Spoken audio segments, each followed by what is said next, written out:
आज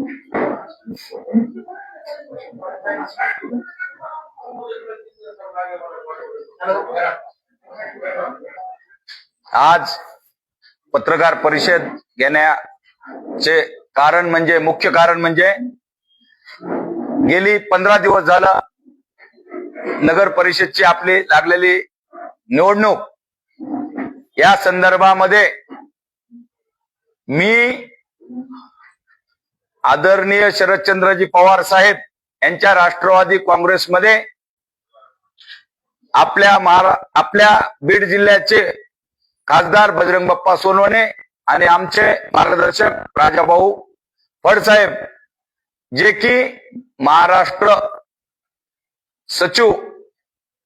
महाराष्ट्र प्रदेश सचिव आहेत, यांच्या मार्गदर्शनाखाली मी परळी नगर परिषद निवडणूक सर्व ताकदीनुसार लढत आहे. आमचे सर्व नगरसेवक सुद्धा सोबत घेऊन आम्ही निवडणूक लढत आहोत. त्या काळामध्ये आम्ही 29/11 मुख्यमंत्री देवेंद्रजी फडणवीस साहेब यांना आमचे खासदार बजरंग बाप्पा सोनवणे यांनी परळीमध्ये मागचं रेकॉर्ड पाहता किंवा बीड जिल्ह्यातलं सर्व काही मागचं पाहता आम्ही आमच्या जीविताला धोका आहे, आम्हाला पोलीस संरक्षण पाहिजे असं एक पत्र आदरणीय बजरंग बाप्पा सोनवणेने दिलेलं होतं. त्याच्यामध्ये माझं नाव होतं, त्याच्याबरोबर माझी पत्नी संध्या देशमुख आणि आमचे नेते महाराष्ट्र प्रदेश सरचिटणीस राजाभाऊ फडसाहेब यांचं सुद्धा नाव होतं. आणि अशा पद्धतीने आम्ही 29 तारखेला पत्र दिलेले होते. अद्यापही आम्हाला कुठलं संरक्षण मिळालं नाही. आता बूथवर फिरत असताना सुद्धा आम्हाला वेगवेगळ्या पद्धतीनं संघर्ष करावा लागला. आमच्या अंगावर आले समोरच्या लोकांचे गुंड. आम्हाला मतदान करताना सुद्धा आम्ही सांगितल्याप्रमाणे 11, 12 आणि 1 या बूथवर अतिशय बोगस मतदान झालंय. तिथं पोलीस यंत्रणा जी होती त्यांनी मॅनेज केलेली होती. तिथं जे अधिकारी होते, अधिकारी सुद्धा स्वतःच्या हाताने बटणं दाबत होते. आम्ही तिथं जाऊन थांबल्यानंतर थोडा प्रकार कमी झाला. आम्ही निवडणूक अधिकाऱ्याला सुद्धा पत्र दिलं की या बूथवरचे फेरमतदान व्हावं. परत 3 तारखेला आपलं काउंटिंग होतं, पण ते अचानक लांबल्यामुळं माननीय कोर्टाने रिझल्ट लांबविल्यामुळं स्ट्रॉंग रूम मध्ये असलेले आमचं मतपेट्या याच्यासाठी संरक्षणासाठी आम्ही पत्र दिलं होतं की आम्हाला सुद्धा संरक्षणाची जे लॉक केलेलं आहे तिथं पहारा देण्याची आम्हाला सुद्धा परवानगी द्यावी. आम्ही त्या पद्धतीनं रितसर आम्ही 2 दिवस गेलो सुद्धा. जिथं स्ट्रॉंग रूमच्या बाहेरचे पोलीस किंवा SRP होते, आमचे रजिस्टर तिथं ठेवले होते.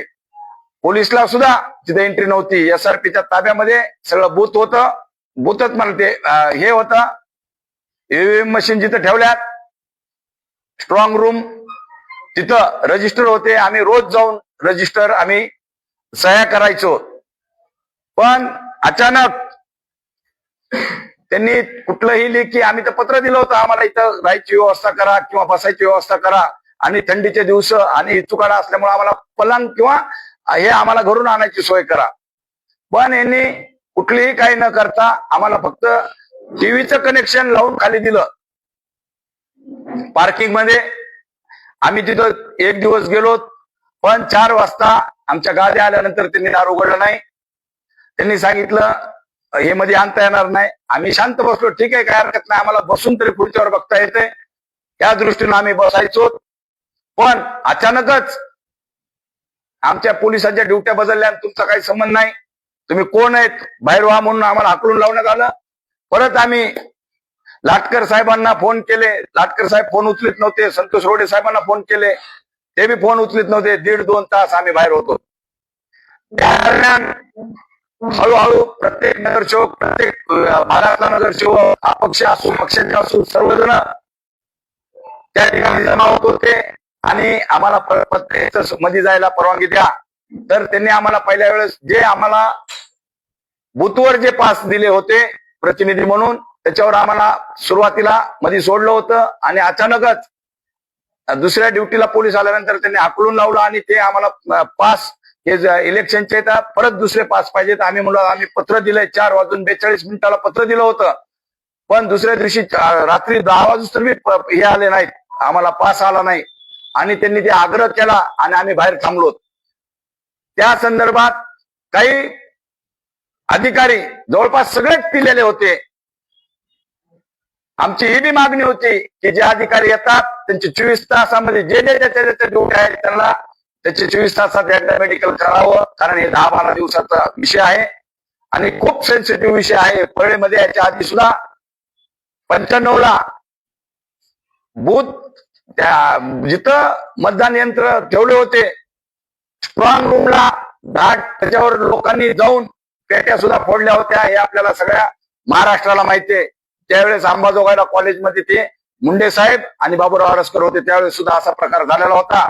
पण आता तर इलेक्ट्रॉनिक मीडिया आहे, इलेक्ट्रॉनिक सगळ्या मशीन आहेत, त्याच्याच बाजूला एकच भिंत आहे 4 इंचाची, त्याच्याच बाजूला कुणीतरी पोलीस आहेत म्हणून तिथं 10-15 लोक, तुम्ही सीसीटीव्ही जर पाहिली त्यांची सगळी, तर 2 दिवस काय प्रकार चालू होता, कोण मध्ये जात होतं, कोण बाहेर येत होतं, 5-5 मिनिटाला असा प्रकार होत होता.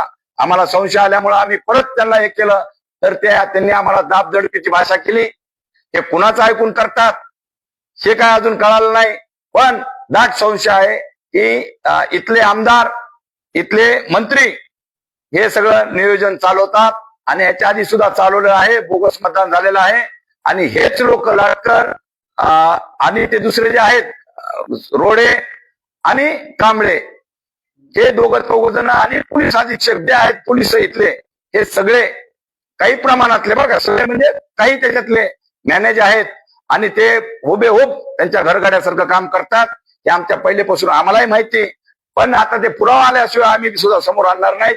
आम्ही त्याच्यासाठी सांगायला होतं, आता मागणी केली आम्ही की इथल्या सीसीटीव्ही मध्ये जे जे घडलं आहे ते आम्हाला द्या, पण ते आम्हाला सरळ उडून देतात की कोर्टात जा म्हणून. अहो, आमच्या देखत जर उमेदवाराच्या देखत जर सगळं बोगस मतदान झाले, तुमच्या अधिकारी मॅनेज आहेत, पोलीस मॅनेज आहे, पोलीसच्या त्या ह्याच्यात पाहायला काय हरकत आहे, कोर्टात जा म्हणजे असा कुठला नियम आहे का की जे आता झालेले आहे त्याचं आम्ही मागणी केलेली आहे की त्याचं फेर मतदान व्हावं, कारण आम्ही तुम्हाला ते प्रत्यक्षात दिसल की कुणी मत काय केले ते. आणि अशा प्रकारे आम्ही त्या दिवशी जर आमच्या हक्काची मागणी करत होतो, त्या दिवशी त्यांनी पोलिसाच्या हाताने आमच्या उमेदवाराला मारलं, कारण कुठलाही नेत्यांनी कायदा लगेच येऊन सांगितलं, मारहाण झाल्यानंतर पुन्हा वाचून दाखवलं की आम्ही 44 कलम लावलंय किंवा आम्हाला वरी जायला तुम्हाला परवानगी नाही. पण ह्याच्या आधी आम्ही मीडिया समोर त्या जिथं स्ट्रॉंग रूम आहे त्याच्या बाजूला जाऊन, जिथं SRP जवान आहे तिथं पोलिसनं आम्ही आणि त्यांनी सगळ्यांनी मिळून पत्रकारासहित स्वाक्षऱ्या केलेल्या होत्या.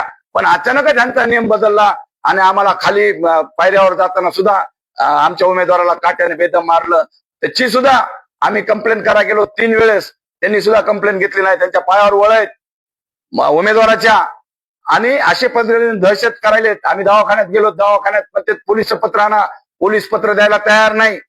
म्हणजे आम्ही न्याय मागायचा कुठं? आम्हाला असं वाटायलंय की आम्ही स्वातंत्र्यात आहोत का परतंत्र्यात, हेच कळायला मार्ग नाहीये.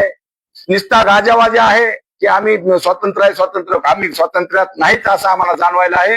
कारण त्या दिवशी आम्ही आमचा हक्क मागू लागलो, आम्ही इन्क्लाबच्या घोषणा देऊ लागलो, आम्ही कुठलं काही भारत माता की जय म्हणत होतो. हे काय धुडगूस घालण्याचा प्रकार नाहीये. हे आम्ही आमच्या मागण्यासाठी आम्ही एक घोषणा दिल्या होत्या आणि मी एकटाच नव्हतो, तर सर्वच पक्षाचे लोक होते. पण फक्त आमच्याच शरदचंद्र पवार साहेबांच्याच पक्षाच्या लोकांच्या उमेदवारावरच गुन्हे दाखल केलेत. तिथं भाजपचे होते, तिथं राष्ट्रवादीच्या कोणते हे अजितदादा पवार गटाचे उमेदवार होते, अपक्ष होते, काँग्रेसचे होते. या कुणावरही गुन्हा दाखल न करता फक्त आमच्याच लोकांवर गुन्हे दाखल केलेत किंवा जे आमच्या सोबत आहेत आमच्यावरच गुन्हे दाखल केलेत. याच्यातच पक्षपातीपणा दिसतो. आणि ज्यावेळेस लाटकर साहेब सांगत होते, आमच्या पत्रावर उत्तर देत होते ह्यांना मुलाखत देताना, तर आम्ही लेखी दिलेला आहे की आम्हाला क्वाट किंवा गादी द्यावं. पण त्यांनी आम्हाला गादीचा नेता विषय तर नव्हताच, पण आम्ही एक गारवा आहे म्हणून एक मागणी केली होती किंवा आम्ही आणतो. पण आता जर पाहिलं महाराष्ट्रात सगळीकडे आपापले गादी, पलंग, बसायला खुर्च्या, आपलं आपलं घरचं जेवण आणायला शासनाला परवानगी दिल्या. फक्त परळीमध्येच नाही तर मी त्या नावासहित सांगू शकतो कुणाकुणाला परवानग्या कुठं कुठं दिल्या, फक्त आम्हालाच तिथं दिले नाही. मुद्दाम यांनी केलंय, आमच्या उमेदवाराला मारहाण केली. त्या दिवशी सुद्धा रात्री त्यांचे गुंड मला मारायला तिथं आले होते. आम्ही त्याच्यामुळे तिथं झोपणं बंद केलं, कारण आम्ही दात कुणावर मागायची हेच लक्षात येणं. त्यांनी जर तुम्ही हे जर बघितलं कॅमेरा, आता माझ्याकडे क्लिप आहेत, कशा पद्धतीने घोषणा देत होते, कशा पद्धतीने आरेरावी पद्धतीने माझ्या अंगावर सुद्धा येत होते. आणि आमचा कुठलाही संबंध नसताना आम्ही फक्त शासनाबरोबर मतदानाच्या ज्या पेट्या आहेत त्याचं संरक्षणासाठी आम्ही आमचा अधिकार मागत असताना ह्याच्यात मध्ये काही गुंड मध्ये मिसळून आमच्यावर अंगावर येण्याचा प्रयत्न केला. पण आम्ही वारंवार प्रत्येक वेळेस सांगितलंय की आमच्या जीवाला धोका आहे किंवा आम्हाला असं करतील तसं करतील, पण इथलं कुणीही लक्ष देत नाही आमच्याकडं. आणि मी जर त्या दिवशी झोपलो असतो तिथे एकटा, तर यांनी काय केलंय की ह्यांच्या मनाने आमच्या बरोबर कोण असणार, रात्री 2च्या पुढे कोण असणार, ह्याच अधिकाऱ्याने केलंय. आणि माझा जर तिथं मध्ये बसलेला असताना रात्री बेरात्री काही लोक त्यांचे लोक मध्ये सोडले आणि मी मध्ये एकटाच असल्यास माझा जर काही बरं वाईट झालं तर ह्याचे जबाबदार कोण आहेत?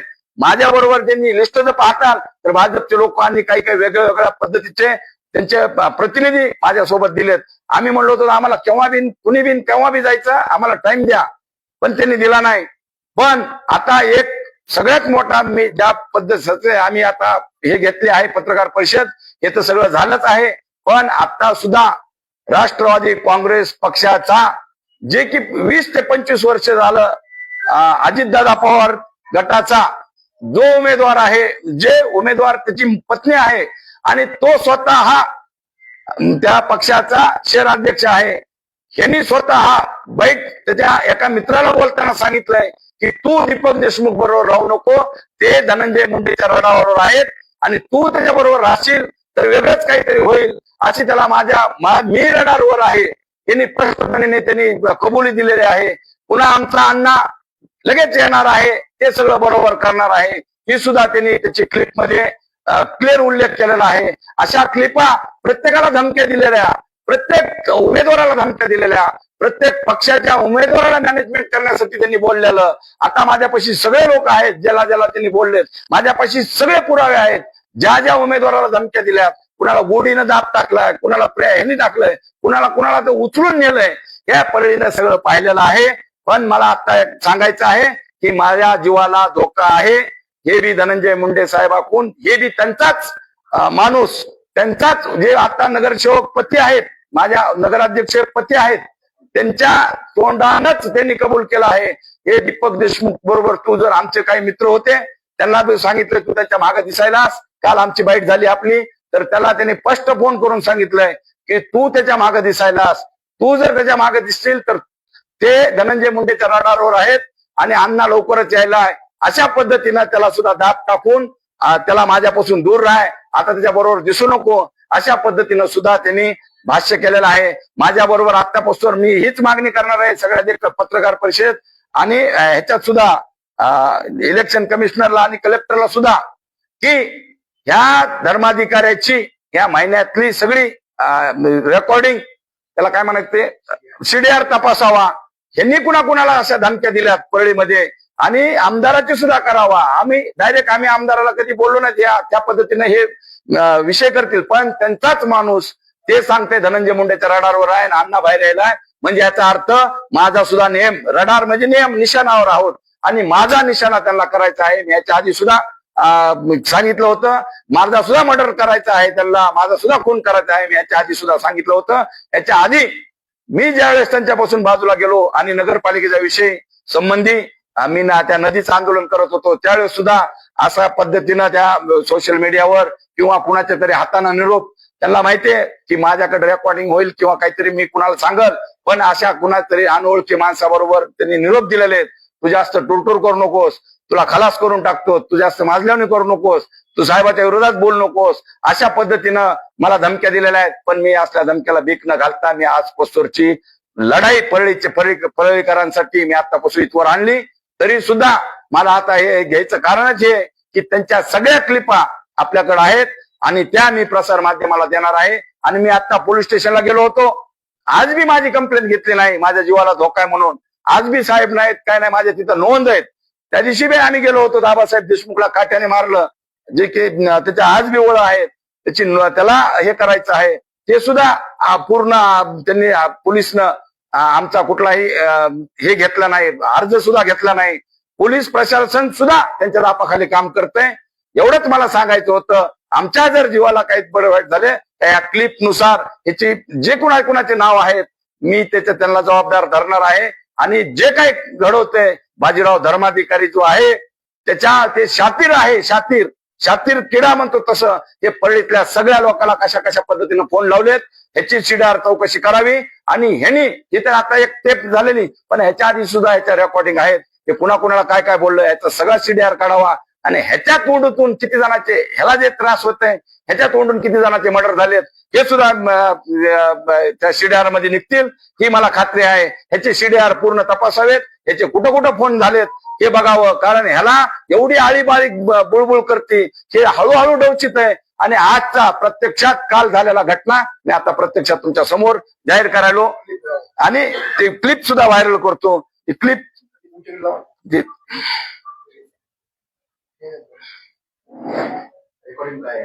आहे ना, रेकॉर्डिंगच व्हायरल करायचं ते. हो तेवर येईल ना दुसरी तोवर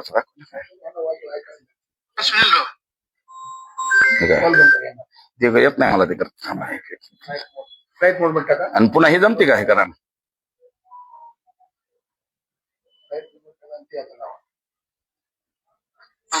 नगरसेवक असल्यामुळे त्याच्या मागे इलेक्शन पुरता विषय होता माझा काहीच देखील नाही आहे बाबा. पण आता तुमच्या वहिनीच नगरात तुम्ही आहे ना, डायरेक्ट नगराध्यक्ष तुमचं असलं सगळं नियम करणं.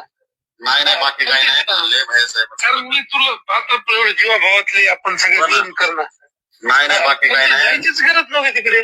नाही ते नगरसेवकाला बार आम्हाला कोणाला विश्वासात घेऊन दिलं नाही. मी आहे ना, डायरेक्ट नगराध्यक्ष तुमचं असलं तुम्हाला नगरसेवकाची काय गरज आहे. नाही ते नगरसेवक असल्यामुळे त्याच्या मागे 8 वर्षापासून आम्हाला काहीच देखील नाही आहे बाबा. पण आता तुमच्या वहिनीच नगराध्यक्ष होणार होत्या ना. हो ना. नाही होणार तर आहे तसं. दीपक सोबत आता नाही ते साहेबांच्या रडारवर आले सगळं. हो आणि बेल होणार आहे, सगळं होणार व्यवस्थित होणार आहे की. हो हे आता पोलीस स्टेशन पाशी बॅट देऊ लागले सर, भेटले. मी बघितलं ना मागे, कशाला तुम्ही हे करता. बरं नका थांबू त्याला सर म्हणा. इलेक्शन पुरता विषय होता म्हणा माझा. बरं झालं म्हणून आता माझ्या भयाचे संबंध म्हणून आता ते नाराज झाले म्हणून आता. हो डायरेक्ट सांगा त्याला, म्हणजे ते त्रास देत नाही. काम करायचे, रजिस्टर करून घ्यायचे सगळे आपल्याला. पैसा ते नगरसेवकाचा आहे ना डायरेक्ट. तुम्हाला माझी टीम म्हणून काम करा ना तुम्ही. हो ते तरी पण त्यानंतर त्यासोबत जाण्यामुळे गेली पोराला त्रास जास्त झालेला आहे माझ्यापेक्षा. त्याच्यावर काय रुकणार आहे आपलं गल्लीतल्या माणसामुळे. सुनील राव आहेत सगळे, त्याला सांगा, मला सांगा काय विषय. बरोबर नका राहू तुम्ही, जुनू नका राहू तिथे आता. हो काय कशामुळे प्रवेश केला, म्हणजे काय त्याने पैसे दिले का. नाही काहीच नाही, 1 रुपये नाही कोणाकोणच नाही. कशासाठी काय म्हणजे थोडं नाराज झालं, एक तर तिकीट पण नाही आणि पुन्हा परत तिकीट दिलं नाही ना. तिकीट घेऊन म्हणून मागे लागले होते. मग ते एकदा आमचा भारतचा विषय होता. भारतनं आम्ही सगळे मिळून निवेदन लावलं होतं सगळं. वर साहेबांना बोलला होता 2 वाजता. साहेब म्हणले 2 वाजता सगळ्यांना बोलून घेतो म्हणले, मीटिंग लावतो म्हणले. काय भांडण नाही म्हणले त्या वाडामध्ये. असं सगळं साहेबांना सांगितलं. तर नंतर अचानकच 2:45 तिथं जाहीर करून टाकलं. ठीक आहे करा आता, व्यवस्थित करा. हो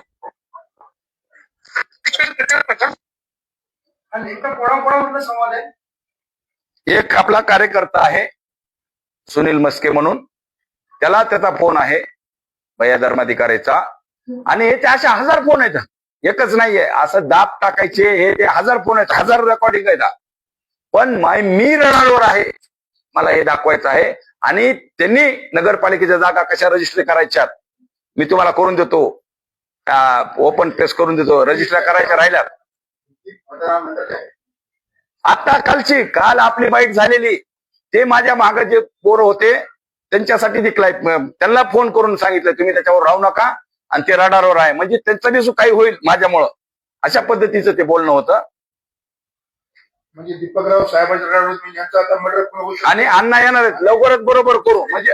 आणि पुन्हा दुसरे देशमुख आता येत संतोष नंतर दीपक देशमुख रडारवर. मी ह्याच्या आधी म्हणलं होतं की माझा त्यांनी म्हणले बी होते. सगळे रजिस्टर तुम्हाला करून देतो, ओपन पेस असतील, जागा असतील, म्हणजे नगरपालिका होतच रजिस्टर, निकालाच्या रजिस्टर पण तयार झाले ते. राहू दे. त्यासाठी आता दीपक राणाला संरक्षण देणं पोलीस महत्वाचं. आम्ही त्या दिवशी सांगितलं होतं, आम्हाला तोंडी येऊन सांगायला. आता तोंडी का मी का कॅमेरा घेऊन फिरू का? कोणतरी येते अनोळखी सांगतोय तुझं असं करील, तुझं तसं करील, तुझं तसं करील. म्हणजे आम्ही इलेक्शन लढायचं नाही. हजार आता हे समीर आहे आमचा, याचा आता पक्षाचा फॉर्म आहे आणि ह्याच्या घरी माणसं पाठवले, फॉर्म काढून घ्या. ऐका, जे मी तर माझं सांगत नाही, पण जे कोणी त्यांचं न ऐकून फॉर्म आहेत, अपक्ष फॉर्म आहेत, यांच्या सुद्धा जीवाला धोका आहे. माझंच नाही, अपक्ष जे आहेत यांच्या सुद्धा जीवाला धोका आहे. त्यांचं जे ऐकून काम नाही केले यांच्या सुद्धा जीवाला धोका आहे.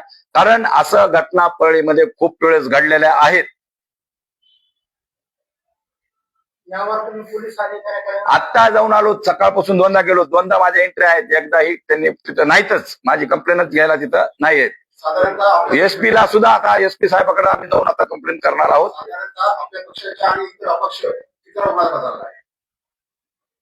अपक्ष एकच आहे आणि माझ्याच पक्षाचे तिन्ही बी आहेत. कुणावरच बाकीचा गुन्हा नाही. तुम्ही व्हिडिओवर बघितलं, तिथं पाहिलं तर सर्वच पक्षाचे लोक आहेत घोषणा दिलेले. पक्ष राष्ट्रवादी काँग्रेस पवार साहेबांच्याच पद्धतीने गुन्हे दाखल सर्वच गुन्हे दाखल करायला कुणालाच नाही केलं. फक्त आम्ही दोघा चौघांनी इतर म्हणून टाकले. ते इतर म्हणजे त्यांना नाव माहित नाहीत का? तिथं सगळेच दिसतात ना त्या टीव्हीवर मध्ये किंवा त्या सगळ्या ह्याच्यामध्ये सगळेच पक्षाचे दिसतात. फक्त आमच्यावरच त्यांनी गुन्हा दाखल केलेला आहे.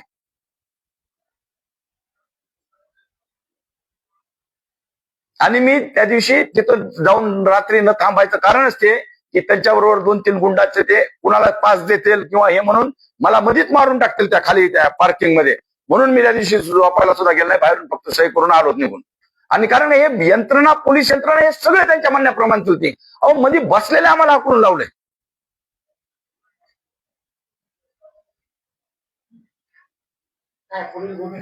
आमची काय भूमिका? आता मरणाला तयार आहे. तुम्हाला मारायचंच असल्यास आम्हाला लढूच द्यायचं नसेल तुम्हाला कुणाला, किंवा आमच्या कुणालाही नगरसेवक अपक्ष उभा टाकले, ह्यांना धमक्या, त्यांना धमक्या, आम्ही मारायला तयार आहे. शेवटी आम्ही कपनच घेऊन आलोत बाहेर.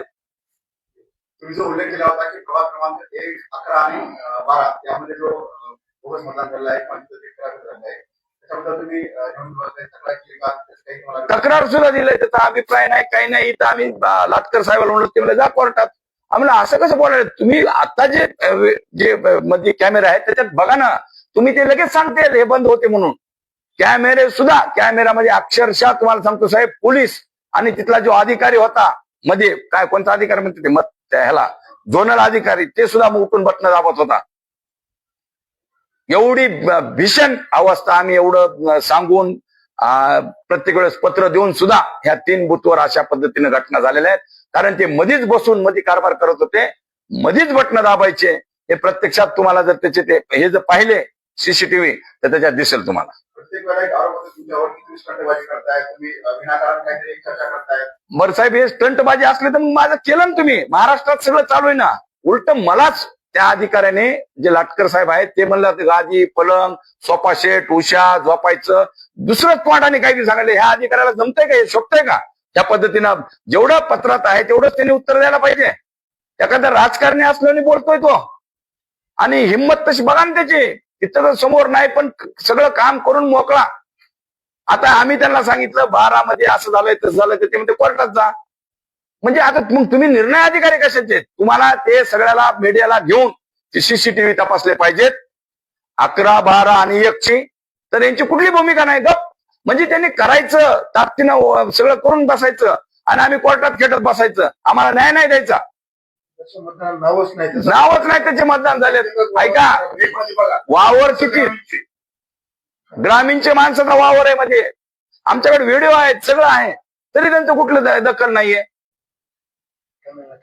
कॅमेऱ्याला काय बॅग लावल्यात, कुठले कॅमेरे वाकडे केलेत, आणि ज्या बूथवर आम्ही नाव घेतलेत आम्ही सगळ्या पळीचं काही म्हणलो नाही, कारण जिथं घटना घडल्या तिथलंच आम्ही प्रत्यक्षात, मी स्वतः 12 नंबरला होतो, 12 नंबरला काय काय झालंय हे आम्हाला प्रत्यक्षात माहिती, आणि आम्ही सांगितलं तर कुठलाही हे नाही. आम्हाला फक्त आता मीडियाचा आधार वाटतोय थोडा, बाकीचं तर काय पोलीसकडे काही विषय नाही आणि अधिकाऱ्यावर बी कुठला विषय नाही, कारण खूप दबावाखाली येतं. जे काय आहे ते आम्ही मीडियापाशी सांगून गप्पा बसलो. तुमच्यावर एक दुसरा खासा आरोप होतोय, अधिकारी जात पाहून त्यांना त्रास देतात. हा, मग हेच सांगितलं ना, ते जे गुंड कोण घालते का जात पाहून म्हणलेले, मग हे तिन्ही बी अधिकारी एकाच जातीत आहेत ना, आणि मी काही जात पाहून काय त्याला काही वेगळं काय बोललो का? मी माझ्या हक्काचं मला पास मागू लागलो, काहीच विषय नाही. मग अधिकाऱ्याची जात पाहून म्हणलं असं तर सगळ्याच म्हणलं असतो ना.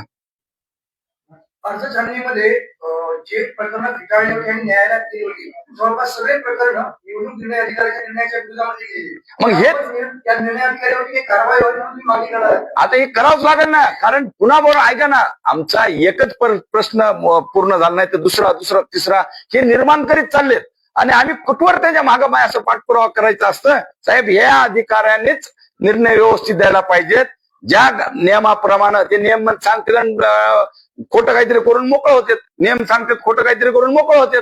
पण आम्ही आता एवढा मोठं, जर आता जनतेचा जे विश्वास आहे, जिथं मतपेट्या ठेवलेल्या आहेत तिथून सुद्धा आम्हाला हाकलून लावायचं म्हणजे ह्याच्यापेक्षा अजून काय, आम्ही तिथली सुद्धा सीसीटीव्ही मागविण्याला पत्र दिलेलं आहे, पण त्यांचं आता ते देतात का नाही, हे ह्याच्या आधी सुद्धा बोगस कामाचे आम्ही हजारो वेळेस पत्र दिलेत, त्याचं अजून अद्याप काही नाहीये. इथं SIT नेमून किंवा मोठे उच्चस्तरीय ह्या सगळ्या गोष्टीचं गुन्ह्याची तपासणी व्हावं, ही सुद्धा आम्ही एकदा आता शासनाला तुमच्या मार्फत मागणी करायच लागलो, आणि शासनाला सुद्धा पत्र उद्या आम्ही सगळ्या गोष्टीचं आम्ही एकदा सगळ्या गोष्टी घडलेल्या रितसर हे देणार आहोत.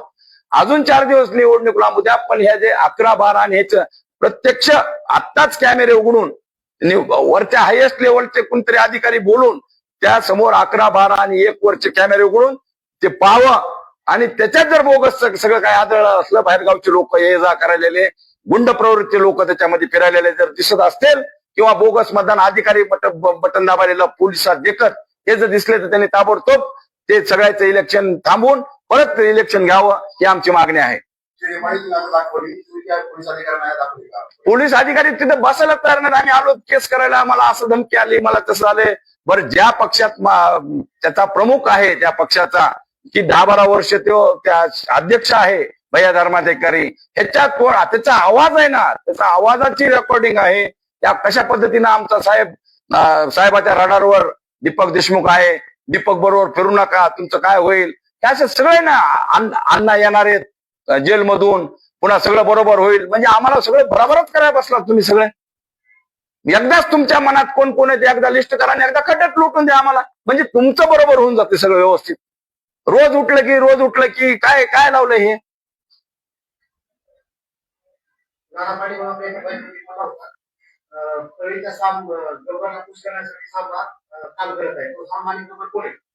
तुम्हाला माहित नाही काय, ज्यांनी बाईट दिल्या तेच आहेत, आणि जे खुश झाला तेच मोग्याम, तुम्हाला लक्षात आलं पाहिजे ना, गब्बरच्या ऐवजी मोग्याम खुश झाला, हे तुम्हाला कळायला पाहिजे ना, गब्बर कोण मोग्याम कोण आहे.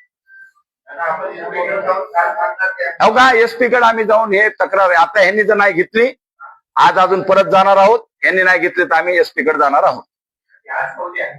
आज आता पोलीस स्टेशनला अजून जातोच ना, 2 वेळेस गेलो, 2 वेळेस एंट्र्या केल्या, आले नाहीत, आणि आम्ही जाऊन सगळे आमचे पक्षाचे सगळे घेऊन आम्ही SP साहेबांना उद्या भेटू आम्ही.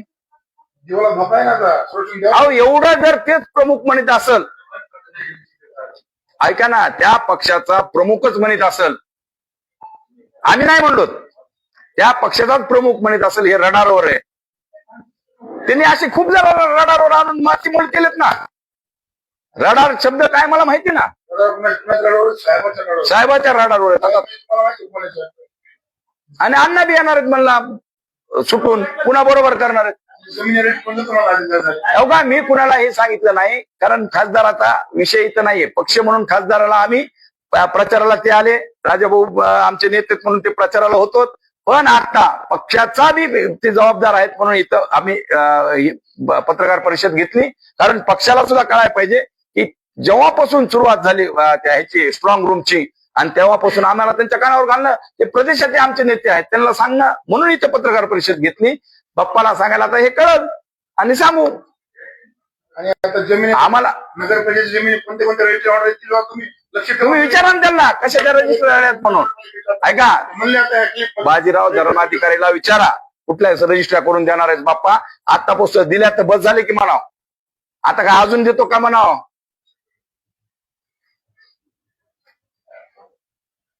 आणि कुणाला बी समाज मंदिरला देतो, फलानाला देतो, तुझ्या ह्याला देतो, तुझ्या ह्याला देतो. नगरपालिकेच्या आतापासून झाल्या ना, दिल्या ना करून, आणि त्याच्यावरच ते हे करतात. तुला काय कमी केलं आम्ही दिलं ना, तुला काय कमी केलं तुला दिलं ना. प्रत्येक समाजाला दाब दडप हे रेकॉर्डिंग आहेत ना आपल्याकडे. तुम्ही याआधी सुद्धा दोघांनी सुद्धा उल्लेख केला होता की उमेदवाराला संपवण्याच्या तुमच्याकडे आहेत, कॉल रेकॉर्डिंग तुमच्याकडे आहेत ना. त्यातही तुम्ही मीडियासमोर आणता. तुम्ही आताही म्हणलं तर आताही टाकतो, त्याला काय झालं. आता तुम्हाला शेअर करतो तो वैयक्तिक.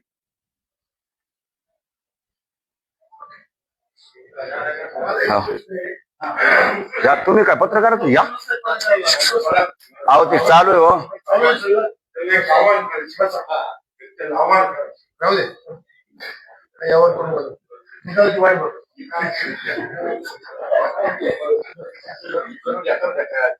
नसतंय हो.